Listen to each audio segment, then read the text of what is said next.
Broadcasting from the commodity capital of the world, Zurich, Switzerland, this is Insider's Guide to Energy.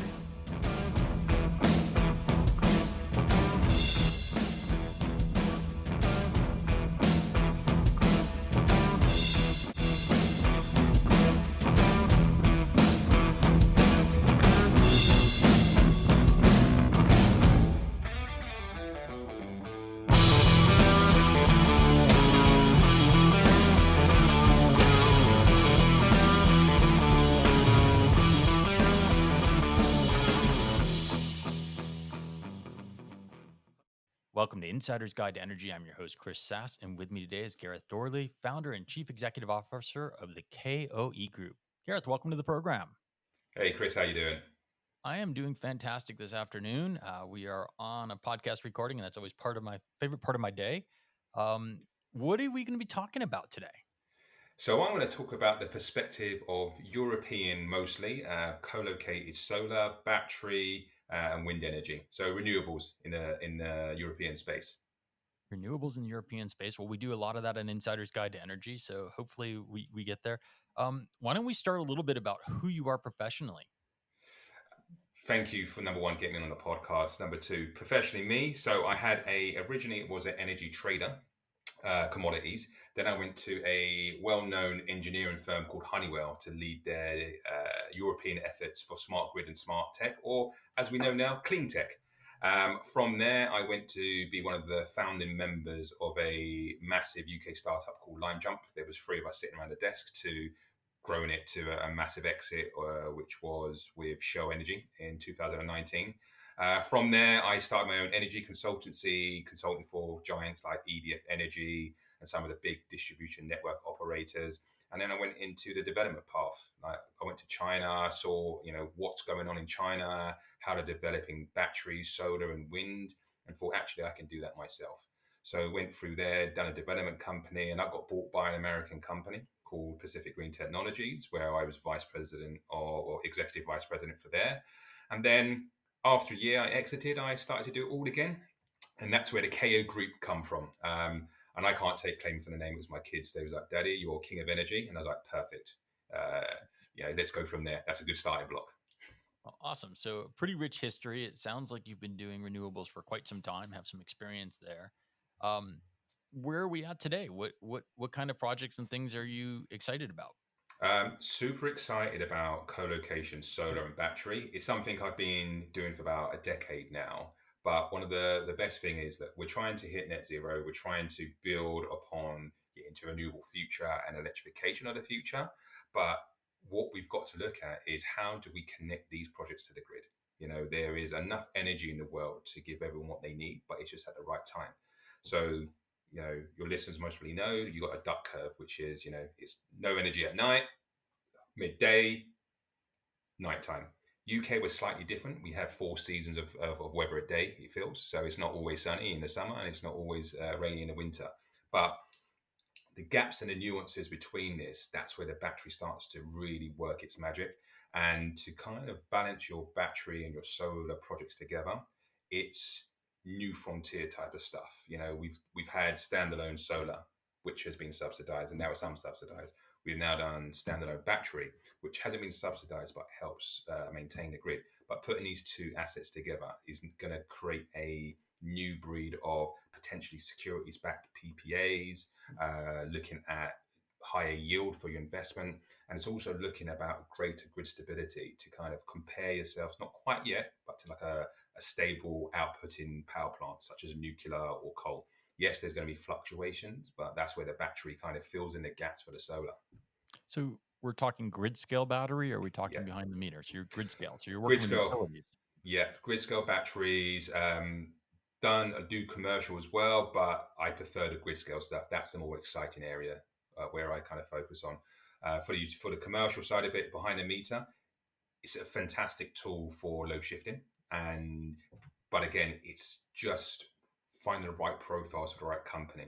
And that's always sometimes challenging. So at Honeywell, we've done a lot of that. But as I've gone through my career, the grid scale is where I want to be and where I can get the best investment from. Absolutely. And then grid scale, depending on who I ask over the last few years, it depends what they answer is it ready for prime time, and how much storage are we getting from battery at grid? So where are we in that journey? Where we are is it is primed, and there's a lot of dry tinder out there to make this happen. The massive challenge that we have here, not only here, Europe, globally, is getting that power onto the grid. I think there's been a lack of investment in infrastructure around the world, and I'm going to focus on the UK for this part of the conversation. But we should have invested 20 years ago to get to where we need to be. We had targets to set. So one of the biggest challenges is actually connecting these assets to the grid. Um, One of the areas that people want to get into this market, they're going, we can do this, but you're getting connection dates of maybe 15 years away, 2035, which for the investment and community is no sense. They want to invest in something in the next 3 to 5 years kind of thing. And then also we've got planning laws, which kind of are understanding what's going on, but we've got so many projects being rejected through planning, for various reasons. But the whole point is we're primed to do it, but it's just they're making so much red tape, it's making it difficult. And that's why I'm not just UK, I'm European, because I have to. Because, if I can't do it here, my investors are kind of agnostic. They just want to invest money to make sure that they can deploy capital into this. And what size projects, how much power are we looking at storing, and what kind of generation in the grid can we do today? It's been an evolution. So when I first started in this journey, half an hour to an hour was like the main stable. Then this last couple of years, it's been for storage, it's been 2 hours minimum because we're looking at different trading periods and the different services we can access. But already we're talking about longer duration, and that's 4 to 8 hours. With all of this, it's just trying to have in them the financial mechanisms that sit behind this to make this financially viable. What I find very interesting is there's always going to be an evolution. And that's the exciting part about where we are on our journey, because say 5 years ago, we used 40-foot containers to store the batteries in with cooling. And at the time when I first started this, it was like 1.5 megawatts of batteries in a 40-foot container. Now I'm getting 4 megawatts in a 20-foot container. So you're starting to see the evolution.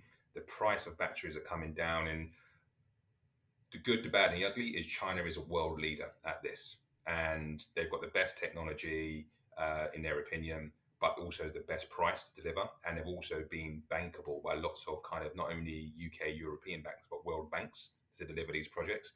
So it's trying to get that whole mix of different areas and go, what can I do now? But that's why, it's super exciting, because that's the dry tinder going. There is loads of investment firms that are willing and want to deploy projects, but they just can't find the projects to deploy them into. When you're talking container size for batteries, are you talking lithium batteries or flow batteries, or what kind of batteries are we talking about here? So I am talking for this first stage is lithium batteries, and that's the kind of shorter duration, the 1 to 2 hours, maybe potentially 4 hours. The flow batteries, the vanadium flow batteries, the kind of new technologies coming out, they are here and are starting to integrate with the shorter term batteries. But what we've got is a system where they're relying on certain revenue streams because they're essentially merchant risk. So with the longer duration, they haven't really got that area where people are comfortable investing into. So in a sunnier climate, fantastic. But where that you've got a mechanism, you've got products that you can trade your battery in, because you can kind of go from one product to another. So a balancing mechanism, some sort of dynamic frequency, you can mix and match those products together. Whereas the longer term batteries, their reaction time may not be as quick, or there's a different profile for these. So it's hard to bunch all batteries into the same pot, but you've got kind of short, medium, and long term batteries. And I think the short ones have made the headroom. They have kind of broken the glass ceiling, kind of as you see it. But now it's the kind of medium and long term batteries will take over this mantle and be the kind of investment for the future. And when you're talking about investment, are you talking that the utility is investing in these, or private investors kind of working in private-public partnerships, or the ratepayer is paying for this? Where's the investment for this kind of stuff coming from? So I'll specifically talk about UK. The investment is coming from private investment. Utilities, there has been a historical firewall, so they couldn't invest in their own batteries because they could be seen to gain their own market. So they kind of historically stayed out. They're now starting to come into this. However, it's all been private investment so far. And some of the first deals that I've done in the UK, it was very challenging to make people understand the revenue streams from what batteries can do. And some of the pioneers was like Line Jump and EDF, and then you've got new players that have kind of really tried to push the boundaries to see what you can do. But in other countries, utilities, because it hasn't been decentralized, so utility invests in this. But then they still go to private investment because they know that actually there's programs that work around the world, and they think it can work in a similar way. And can you save our grid? So I recently have been talking to various governments around the world, so like especially around the Caribbean, because they're island type environments, and they're always looking for international investment into those countries, especially with battery and solar. But around the UK, it's more specifically, it's been established, and it's now, wouldn't say vanilla, but it's so comfortable that investors are now willing to take a merchant risk without no underlying cap or collar on the investment.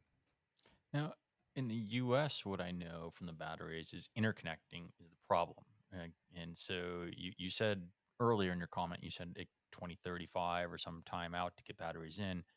How is that problem being solved to get these deployed and get connectivity to the grid?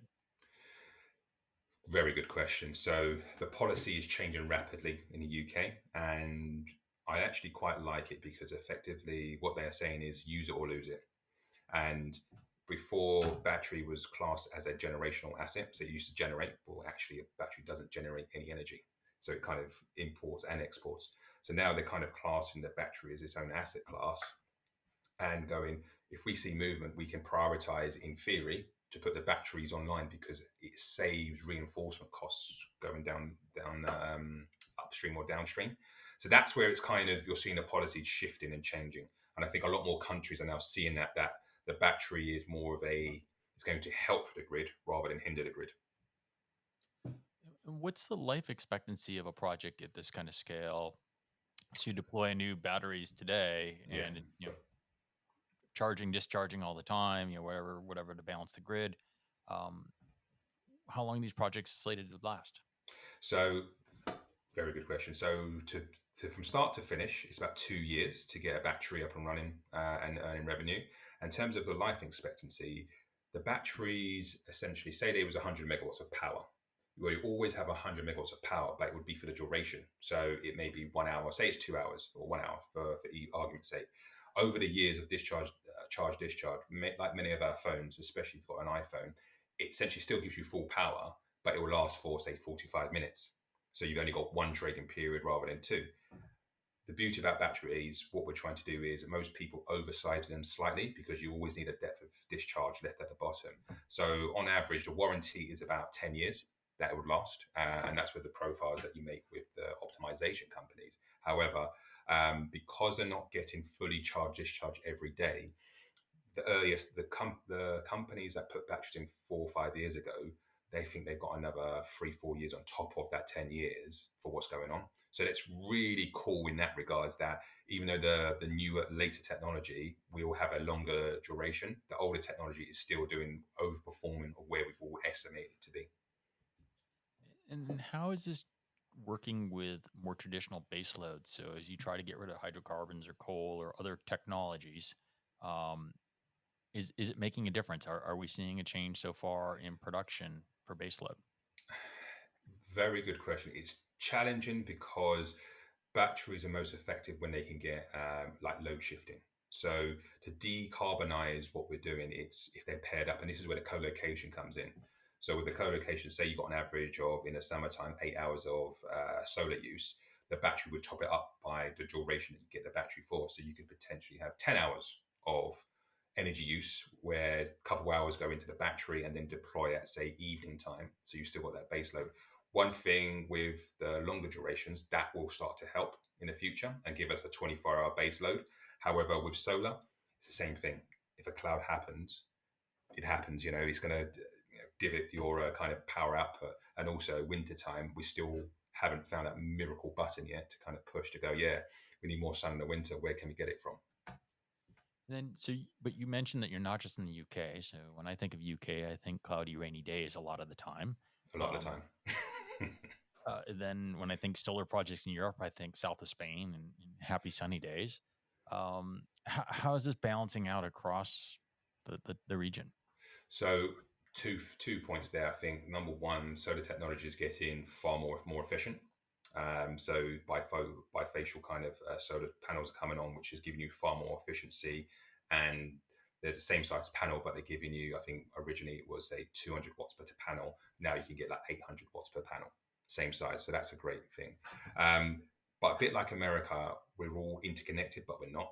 So it's kind of quite regional still, quite geographically where the power is. So give Spain, for example, they have a lot of different import exports, but to the main cities, fantastic. But to the regional places, their infrastructure is not great. So it's kind of, they can't put too much solar or batteries into those markets because it would just, out to the grid.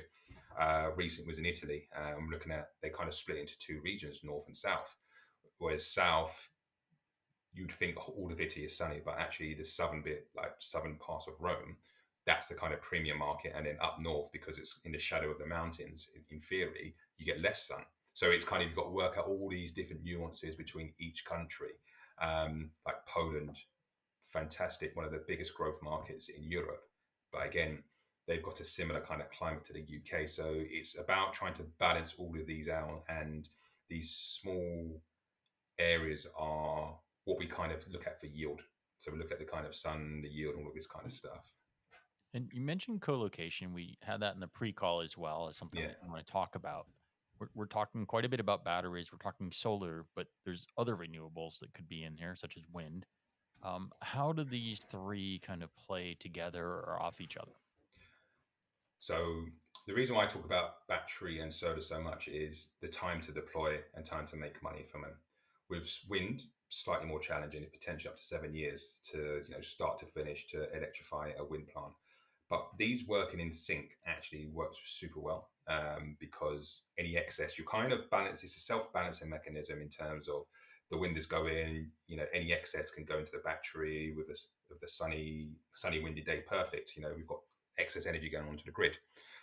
It's the days that it's flat and dark, no wind, no sun, the battery's being deployed. That's the challenge that we face. And this is the kind of, it's not the energy trilemma, but it's the renewable trilemma in terms of trying to get energy when there's no energy there.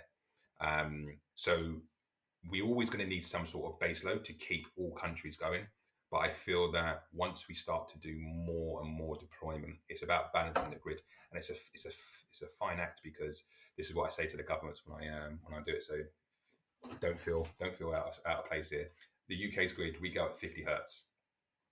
Too much power, all of a sudden we start getting too much. Not enough power, it starts slowing down. So that's what the battery does, is counteracts. But when you add wind and solar to this mix with our base load, it's still going right. They need to sync all of the time. And that's the challenge that all countries face, is making sure that every region, if there's a surge over there, that can balance here. And I think batteries is a good grid forming, grid following type of buffer to make energy waves cleaner. So, you've got your waves of energy. So if they're all distorted, it's not great. But if you clean the energy through the batteries, it actually really helps.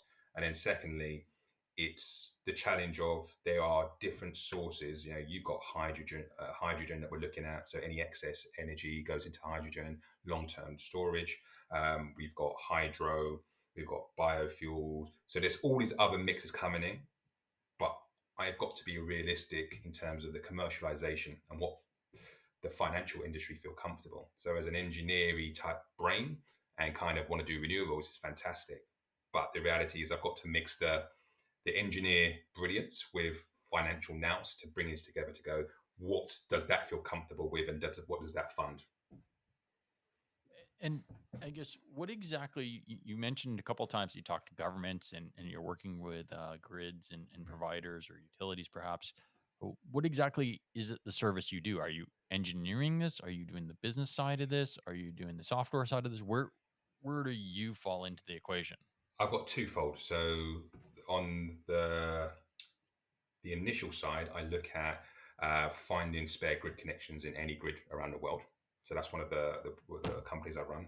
And the second one is I build, own, operate, and maintain assets around Europe.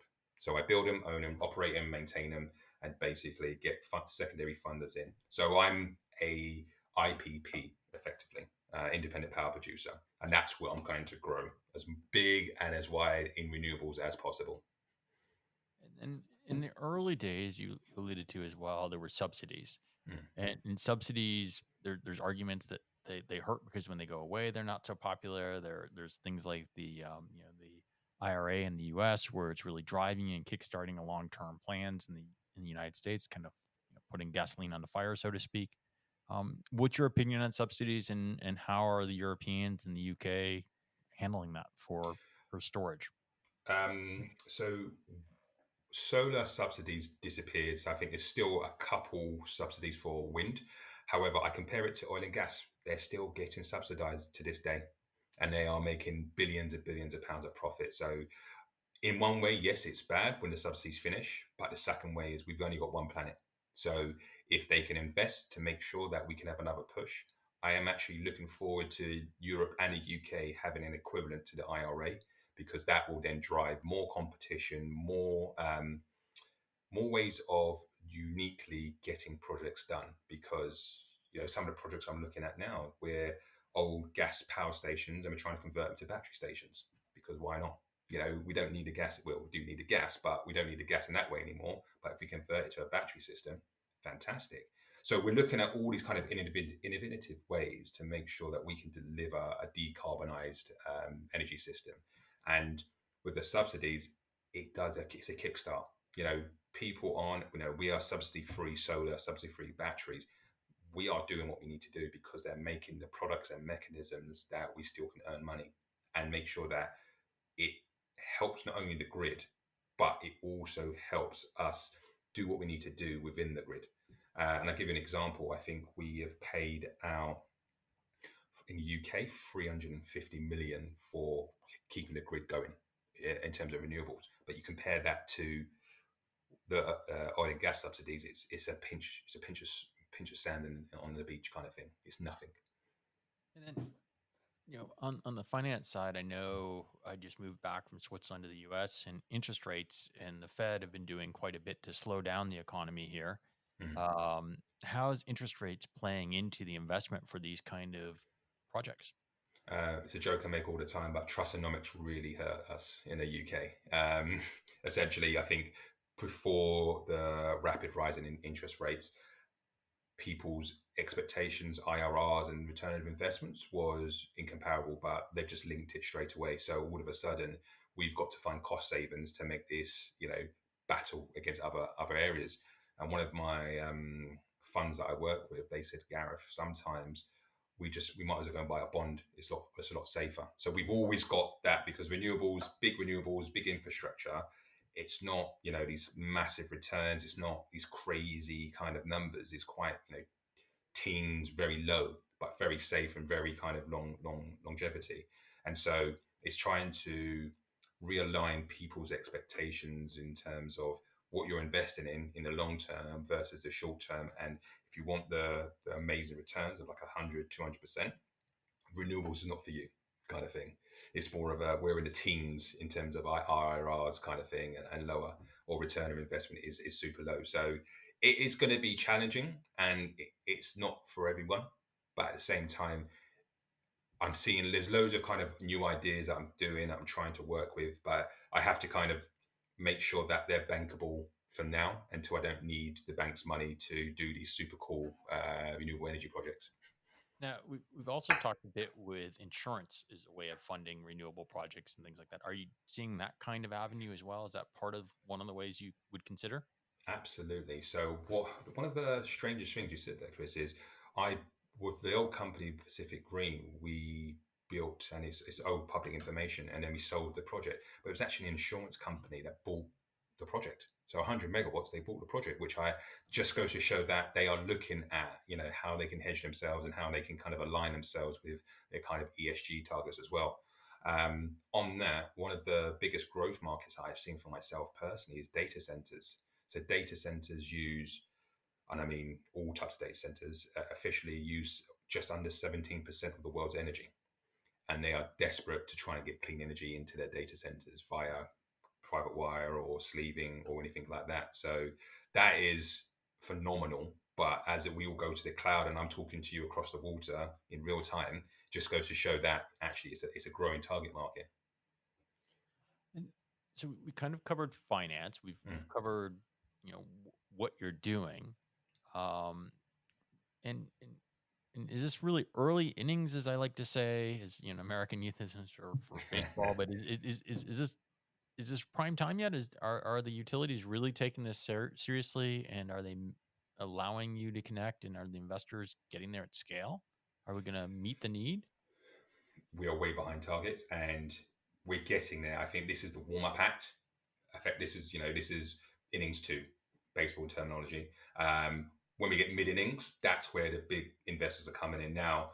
I've seen a lot of them, and they are starting to raise some serious amounts of cash to get into this market. I think the IRA in America has sparked that, especially in America, for larger projects. European projects, not so much. But what we are seeing is, I think, there is about 40 gigafactories and large battery factories and some solar factories being built in Europe now. So they recognize that this is going to be a massive target, and each of these factories are worth billions of pounds of investment.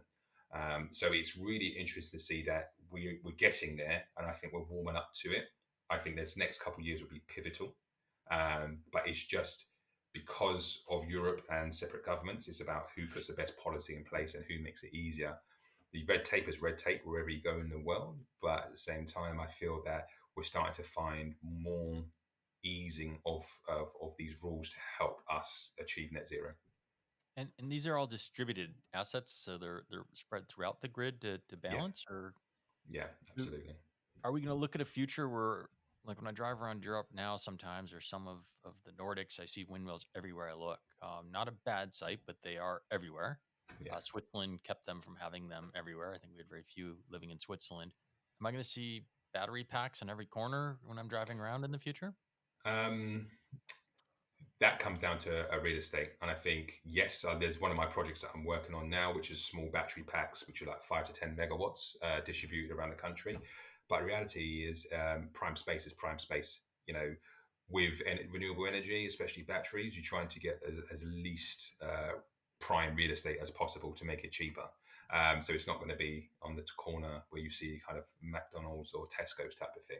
But what you are going to see is a better reinforced grid to help with the EV charging, and that's going to be super important. So, will it be in your face? No, it will be there somewhere. But at the same time, it's like a substation. You don't realize it's a substation until you go past it and go, "What's that?" Oh, it's a substation. So, and then because the technology is getting so much denser, you could put in a 40-foot container. You don't know what's going on there. It could be, in 2-3 years' time, 10 megawatts of battery in a 40-foot container. So it's getting there. With solar, again, I think 4 or 5 years ago, it was 4 acres for 1 megawatt. Now, I think you can get down to about 2.5 acres for 1 megawatt of solar. So we're getting even denser and denser and hiding in more unique places. And, I'm seeing lots of projects in North Scotland where I would never see solar before. Now, you're a former trader as well, what I heard you say. So Yeah. trading, and you've mentioned trading block windows, right? I think they're getting shorter as time goes on. What's the impact to energy trading with this distributed architecture and so many different owners and projects going on? What do you think happens there? This is where I could speak for hours on, but I'll try and keep it brief. It's what you're going to see is people are going to aggregate portfolios. So before distributed energy resources was everywhere and it's a one-way flow. Now it's kind of multi-way flow. We're going to start seeing regionalized nodes of trading areas kind of thing. So geographically, it's going to be different. So it's going to be like the America where each kind of not say county, but tri-state has their own kind of way of doing things. We're going to start seeing things broken down like that. And I pioneered one of those projects it was Western Power Distribution, but now it's called National Grid Distribution before. So we can see it going down that path, but it's having a resource to take advantage, but balance the grid in that particular area. So where it was central to local, now it's going to be local to central. So it's actually going to evolve and get better. The prices will be challenging, especially if you're in the southeast of England or one of the main hubs of any European city or even any city, because that's where most power is needed. So it's going to be super interesting to see how the dynamics of human nature is going to change. So I was working in Spain and we saw, because energy was cheaper at night, lots of factories turned to night shift work. But then because so much energy was used at night, the price has started to, be parallel with the daytime. So, all of those kind of shifts and patterns of people trying to take advantage, they would have to get rethought about how we can kind of go forward with this. It's super interesting. It's just how it's going to work in the future, and see, are we going to be having a flat price as a consumer, a flat price, or are we going to have 10 different prices per day that someone's going to aggregate? And like my house, I'm off grid in the summer, so solar, battery, EV car, heat pump, all of that stuff. Practice what I preach. So my bills in the summer are non-existent. I get paid to actually live in my house. Got 2 kids and a wife, so that gets easily spent very quickly. But energy wise, we're really, really kind of super efficient. And so when I look at the cost structure of this, and more and more homes will have solar or community solar. Yeah. So the distributed architectures will be there. Do we think ultimately it's going to be more expensive then, based on what you're saying? Because you seem to hedge a little bit on the pricing. You're saying in some areas it's going to be more. So energy independence at a price? I think until we break the system and make it work, it will be. I think, we get paid, we have to pay a standing charge just to have access to power when we need it. So I feel that I've seen it in different countries. They was like, either you pay our price full time, or we make it so expensive because we don't want you to take energy off us. So it's going to change how we go forward with the energy companies. And what's your thought on demand response? Because whenever I get in these kind of conversations, somebody inevitably says demand response solves a lot of problems. Where's that play in this equation? So demand response is what I pioneered at Honeywell in Europe. And I said it's in America. We bought it from America to Europe. In America, it's about demand response is essentially turning off or turning down your aircon. In England, we have 4 seasons a day. I was in a coat and a t-shirt today alone, kind of thing. So it's very challenging. Demand response helps shift load. That's what it does. It shifts load from one period to another. You're still going to use it. So it flattens out that peak. It definitely will help, but it's not the silver bullet to make it all kind of go away. And the one word I haven't heard you talk about is nuclear, modular nuclear, some of the smaller distributed projects you could do. Does that play into the equations you're seeing today? I mean, I know policy doesn't necessarily allow it in a lot of European places at the moment. Yeah. But if you're looking at a base load that's a renewable base load, or not renewable, but non-carbon producing, blue, green, whatever it's classed as now, whatever they want to class it as. I think it's in a lot of people's equations. What's happening in Europe with that? So nuclear, I wouldn't say I'm a fan of, but I understand we need a baseline. Policy is killing it. It's still 15 to 20 years before they would give you a license to do it. So I haven't really put it in my short or medium term plans, because I see it as it will be a few experimentals kind of thing going onto the grid that get a massive subsidy to kind of do, but it's not for every person. So it's going to be a very specialist one. But the reality is the commercialization of this won't be ready for at least 15 years. So I haven't really kind of included it in my plans just yet. So then we're talking gas for the interim for turbines to keep baseload? Yeah, gas, biofuels. There's some really cool stuff coming out of some of these big energy companies of the biofuels that like an algae-based biofuel. And I'm a big fan of F1, and I've seen a lot of the kind of technology getting through into the commercial mainstream. But I feel that there is definitely a area of, because nuclear, the nuclear plant that we're building in the UK at the moment, we're over budget, over time. It's just ridiculous of how long it's taken. But also, one of the startup I've got called Volquan, essentially we looked at the flood paths. What's sea levels going to do over the next 5, 10, 15 years? All nuclear is depleted by the sea or by a span of water. How's that going to affect it? We saw what happened in Japan, and it's kind of like we have to be conscious of that to make sure that, if that does worst case happen, what we covering ourselves with. So it's a real. We've had many debates around over a few rums about this, and it's really challenging because we just don't know the future.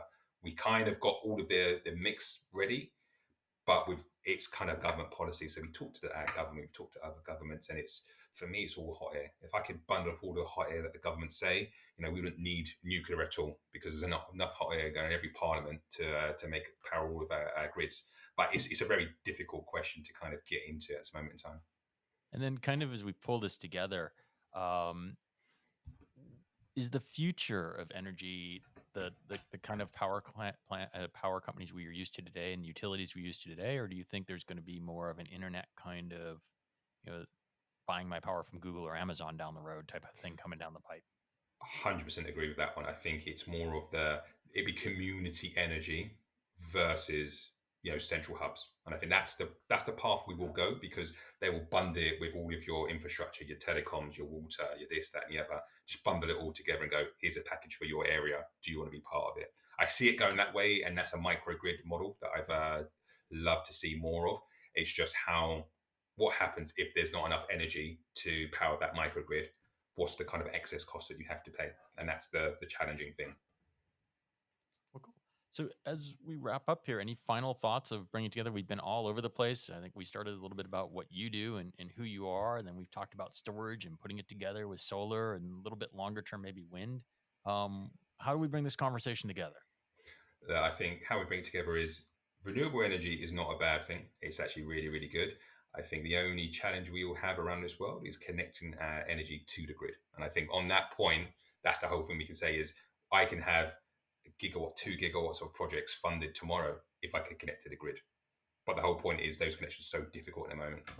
Okay, at the risk of running just a little bit longer, you say the grid like we all know what the grid is. Is this the grid as we know it today? Is this a grid smart grid, a 2.0 grid? Let's define the grid a little bit. So the grid is a transportation system for energy, and I think it's a mixture of, we have to respect the old grid, so the 1.0 or the 0.5 in our case in the UK, and we've got to pay dues to the future grid, which is going to be 2.3.4.0. I think the reality, we'll get to grid 5, and that's where we'll have all our nodes set in place and kind of have our local community energy centres go into the national centres, and then kind of distribute in that way as well. And is that funded, and is that newer infrastructure being put in place as we're speaking, or is it an evolution of the old grid? As I want to interconnect, you have to fix this little location and then the next little location. How's this working? I think this is an evolution of new grid, which is self-funded, and we have to put that package together ourselves, because the current grid is not fit for purpose, and so it's going to have to be packaged within that kind of way. And there's been innovative ways of doing this, which has been really cool, but the reality is all these things are going to be self-funded. Well, cool. Well, I think that we've had a great conversation. We've gone all over the place. I appreciate your tolerance for my questions. I just kind of ask what comes to mind, and just curious, because the grid, we all take for granted that we know what the grid is and we know what interconnects are and we all know what solar is. But I think sometimes it's good to qualify what we're talking about. No, I really do appreciate it. I want to thank you so much for coming on the show. I've enjoyed this conversation. I think our audience will have enjoyed it too. Thank you so much. No worries, anytime. Look, anytime. I think it's the grid of the future is here to stay. And yeah, I think the grid's evolving, and the grid of the future will be here. It's definitely evolving. For our audience, we hope you've enjoyed this conversation as much as I have making it. If you do, share it with others, follow us, and we'll see you again next time in Insider's Guide to Energy. Thank you. Bye-bye.